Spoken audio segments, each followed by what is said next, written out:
Halo pemirsa, langsung dari studio IDX Channel Jakarta, saya Fajar Wayang hadir dalam Market Review, program yang mengupas isu-isu penggerak perekonomian Indonesia. Dan jangan lupa live streaming kami bisa Anda saksikan di idxchannel.com. Dan pemirsa, mari kita ikuti Market Review selengkapnya.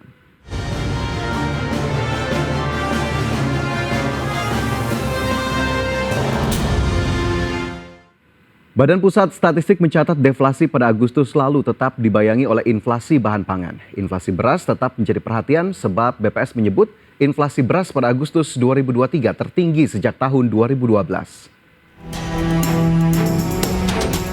Badan Pusat Statistik mencatat deflasi yang terjadi pada bulan Agustus tetap dibayangi kenaikan harga bahan pangan pokok, terutama komoditas beras yang pada Agustus 2023 terjadi inflasi sebesar 13,76%. Angka tersebut tertinggi sejak Juni 2012 yang mencapai 16,23%. Inflasi beras tersebut tetap menyumbang inflasi 0,05% secara bulanan dan 0,25% secara tahunan. Deputi Bidang Statistik Distribusi dan Jasa BPS Puji Ismartini menjelaskan bahwa kenaikan harga beras telah terlihat pada naiknya harga gabah kering panen dan gabah kering giling di tingkat petani.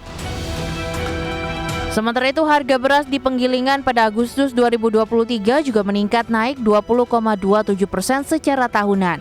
Hal tersebut membuat harga beras di tingkat grosir pada Agustus 2023 naik 16,24% secara tahunan. Jadi inflasi bulanan beras pada Agustus 2023 sebesar 1,42%, ini merupakan tertinggi sejak Maret 2023. Di mana sebelumnya pada Februari beras mengalami inflasi sebesar 2,34%. Nah, secara tahunan, inflasi beras Agustus 2023 ini merupakan inflasi tahunan tertinggi dalam beberapa tahun terakhir. Jadi terakhir kali inflasi beras year on year yang juga cukup tinggi itu terjadi pada Oktober 2015, yaitu sebesar 13,44%. Sedangkan harga beras di tingkat eceran meningkat 13,76% secara tahunan. Tercatat harga beras eceran pada Agustus 2023 meningkat 13,76% secara tahunan. Dan selama 8 bulan terakhir, harga beras mengalami inflasi 7,99% yang terjadi di 86 kota. Dari Jakarta, Rarjo Patmo, IDX Channel.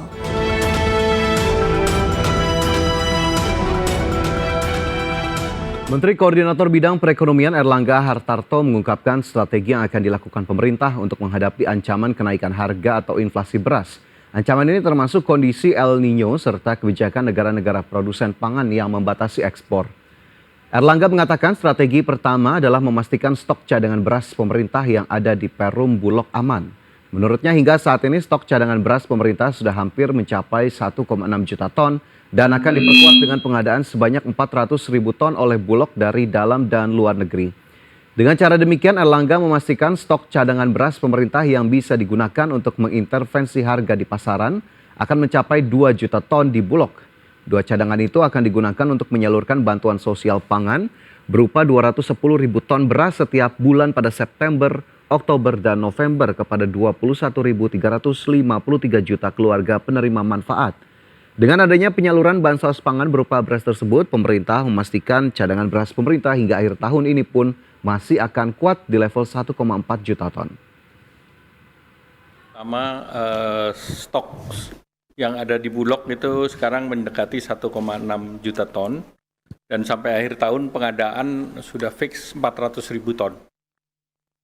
Sehingga mendekati 2 juta. Sehingga dengan demikian bantuan untuk per bulan yang 210.000 ton itu 600, sehingga tentu dengan nanti semua masuk dikurangi 600 masih ada 1,4. Ditambah ada hal lain yang diupayakan oleh pemerintah yang berbicara dengan beberapa negara lain di kawasan. Demikian. Dan pemirsa, untuk membahas tema menarik kita hari ini, harga beras melambung sumbang inflasi terbesar Agustus 2023. Sudah tersambung melalui Zoom dengan Ibu Sahara, pengamat pangan Institut Pertanian Bogor atau IPB. Selamat pagi Ibu Sahara, terima kasih sudah bergabung bersama kami. Selamat pagi Mas Fajar. Ya, kita hari ini akan membahas sedikit soal inflasi terutama dari komoditas beras, Bu Sahara, di mana BPS menyebut inflasi secara tahunan di komoditas beras begitu ya 13,76% ini menjadi yang tertinggi sejak Juni 2012. Apa yang kemudian Anda cermati dari hal ini? Ya, baik Mas Fajar. Jadi fenomena kenaikan harga beras sebagaimana yang diungkapkan tadi ini sudah terjadi beberapa bulan yang lalu dan ini memang diperparah. Saya melihat ada dua sisi. Yang pertama dari sisi domestik. Kita tahu bahwa El Nino kekeringan menyebabkan produksi beras di Indonesia itu mengalami penurunan. Bahkan di periode Juli sampai September 2023 itu turun sekitar 4% dibandingkan dengan periode yang lalu. Lalu kemudian di tingkat global ya kita tahu bahwa kenaikan harga beras itu terjadi di pasar dunia dan kita tahu bahwa di tingkat global eksportir beras itu kan nggak banyak ya, didominasi oleh India, kontribusinya sekitar 22%, lalu kemudian Thailand dan Vietnam itu sekitar 7%. Nah kemudian di India ya karena kebanjiran, justru kebalikan, kalau di India karena kebanjiran maka kemudian produksi beras itu mengalami penurunan dan ketika produksinya mengalami penurunan harga beras di India itu naik 3%. Nah itu yang melatar belakangi kenapa India kemudian melarang ekspor beras terutama untuk menstabilkan kebutuhan di dalam negeri dan juga stabilisasi harga di dalam negeri. Apalagi India itu mirip Indonesia Mas Fajar bahwa dia juga akan melakukan pemilu dan untuk menstabilkan harga beras di tingkat domestik itu India melarang ekspor seperti yang saya katakan tadi, yang berakibat pada apa? Kenaikan harga beras di pasar dunia. Nah, kombinasi dua hal tadi, penurunan produksi di dalam negeri dan juga kenaikan harga beras di tingkat internasional berkontribusi terhadap kenaikan harga beras di Indonesia dan kita tahu beras merupakan komoditas pokok ya penyumbang inflasi utama di Indonesia dan itu kita rasakan sebagaimana tadi yang telah dikemukakan oleh beberapa tokoh tadi terkait dengan kenaikan harga beras. Itu mungkin kira-kira. Oke, jadi memang akhirnya ada kombinasi dari faktor eksternal sendiri begitu ya dan juga internal. Dan harga beras ini menurut data BPS juga menunjukkan kenaikan Bu Sahara medium dan juga premium begitu ya di level-level yang memang sudah cukup tinggi. Ini adakah kemudian proyeksi tersendiri dari Anda untuk harga beras ke depannya? Sebenarnya kenaikan harga beras itu diduga akan tetap terjadi ya. Tadi itu mengingat India yang sebagai eksportir negara eksportir beras terbesar di dunia itu menurunkan ekspor dan tentu saja akan terus mendorong kenaikan harga beras di pasar dunia. Karena apa? Negara-negara yang tadinya melakukan impor dari India tentu saja akan beralih ke negara-negara eksportir lainnya seperti Thailand, kemudian Vietnam dan hukum pasar terjadi ya, permintaan beras di tingkat dunia banyak, lalu kemudian dikombinasikan dengan ketersediaan beras di pasar internasional yang relatif sedikit. Dan itu akan terus mendorong kenaikan harga beras di tingkat dunia. Dan di Indonesia sendiri, sebagaimana yang saya katakan tadi ya, kekeringan diperkirakan itu akan berlangsung cukup panjang ya, karena intensitas hujan berdasarkan perkiraan BMKG itu juga masih mengalami curah hujan yang rendah di beberapa wilayah, termasuk wilayah produsen utama beras di Indonesia. Dan kombinasi dua hal tadi, saya prediksikan bahwa harga beras di Indonesia itu masih terus akan mengalami kenaikan. Itu kira-kira. Dan itu berkontribusi nanti itu terhadap inflasi di bidang volatile food atau komoditas yang bergejolak. Dan trading economics sendiri itu sudah memperkirakan bahwa inflasi pangan di Indonesia itu pada akhir kuartal ini itu akan mencapai 3% ya, yang tadinya itu sekitar 2,42%. Dan tahun 2024 hasil forecast mereka pun juga mengatakan bahwa inflasi pangan di Indonesia diperkirakan itu bisa mencapai 3,3%. Oke, inflasi pangan juga sudah diperkirakan begitu ya akan kemudian terus berlanjut, termasuk juga tadi dari komoditas beras yang sepertinya diperkirakan kenaikannya masih akan bertahan begitu dalam beberapa waktu ke depan. Lantas apakah kemudian dari sisi panennya ini kita sudah lewat masa panen sehingga akhirnya kemudian produksinya berkurang dan bagaimana kemudian dengan ancaman El Nino ke depannya? Bu Sahara, nanti kita sambung usai jeda. Pemirsa tetaplah bersama kami, Market Review segera kembali.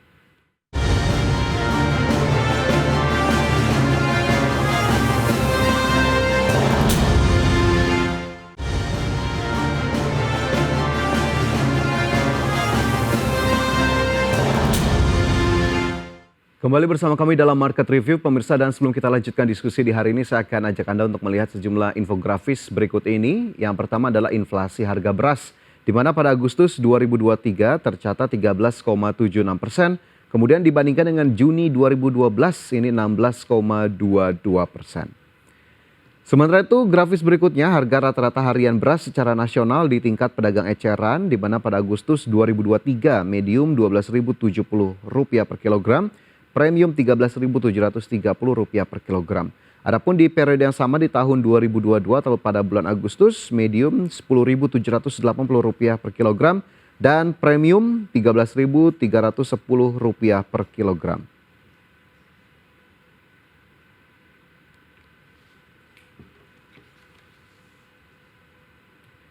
Ya, kembali kita lanjutkan diskusi kita hari ini bersama dengan Ibu Sahara, pengamat pangan IPB. Bu Sahara, tadi sudah cukup dijelaskan begitu ya bagaimana kemudian proyeksi harga beras ke depannya. Lantas jika melihat dari sisi produksinya sendiri, apakah kemudian jumlah produksi kita cukup berkurang seiring dengan masa panen yang disebut BPS sudah lewat pada Juli lalu?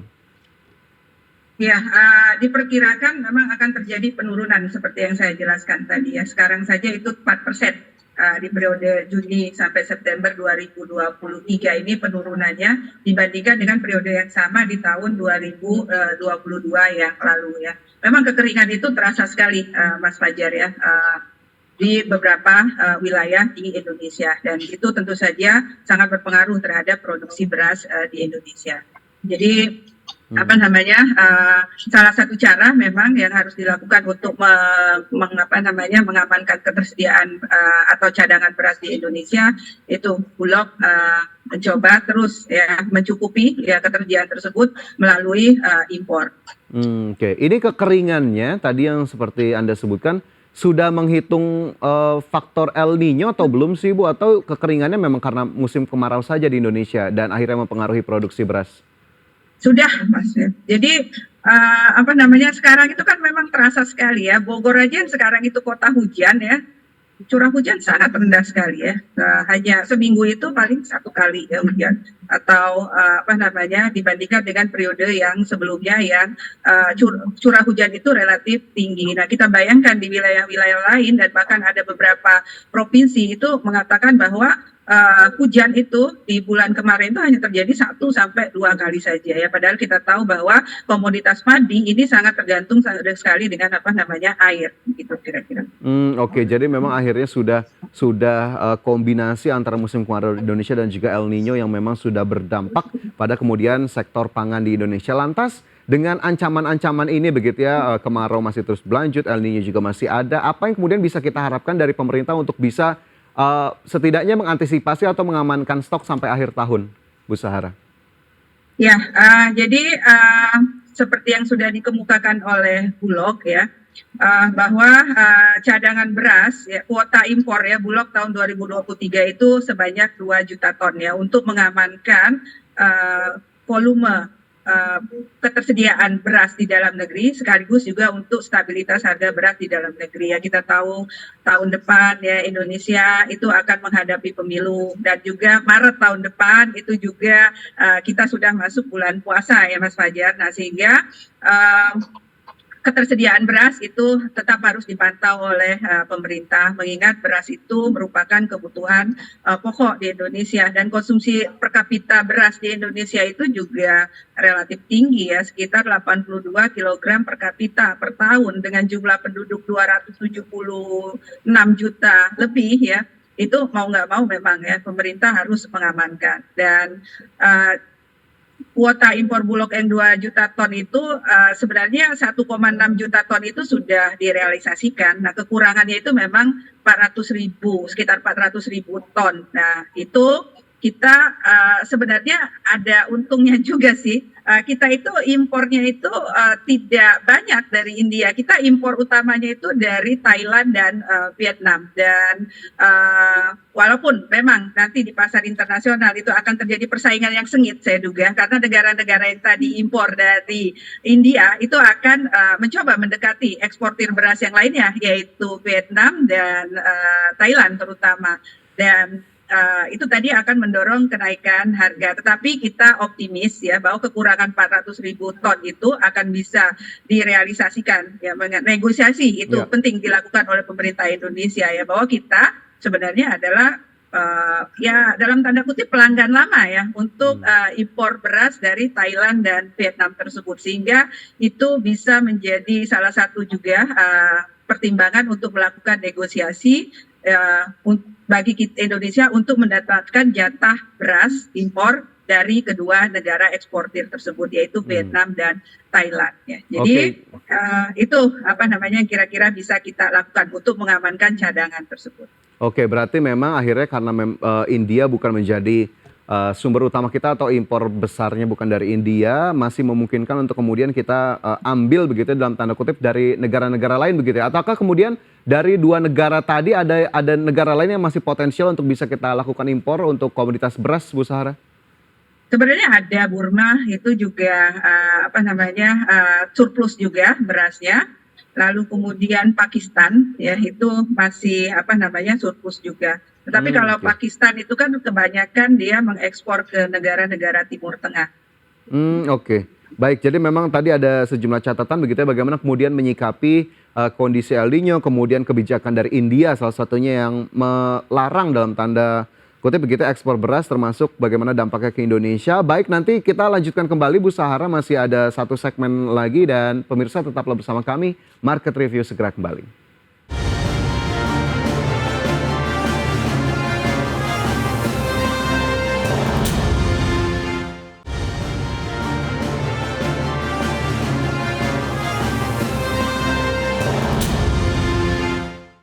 Kembali bersama kami dalam Market Review dan kembali kita lanjutkan diskusi bersama dengan pengamat pangan IPB, Ibu Sahara. Bu Sahara, kembali kita lanjutkan soal komoditas beras yang masih menyumbang inflasi terbesar pada Agustus 2023. Ini jika kita berbicara impor, menyambung pembicaraan kita sebelumnya, sisa impor kuotanya 400.000 ton yang harus dilakukan oleh Bulog pada sisa tahun ini. Ini realistis atau tidak bisa tercapai, Bu Sahara, hingga November misalnya? Ya, seperti yang saya sudah kemukakan tadi ya, saya optimis ya, itu bisa tercapai. Nah itu tadi yang saya katakan bahwa kemampuan dari negosiasi ya yang dilakukan oleh Bulog ya dalam hal ini mewakili pemerintah Indonesia untuk mendapatkan atau untuk memenangkan ya dalam tanda kutip persaingan untuk mendapatkan beras ya di pasar internasional itu menjadi tantangan tersendiri ya.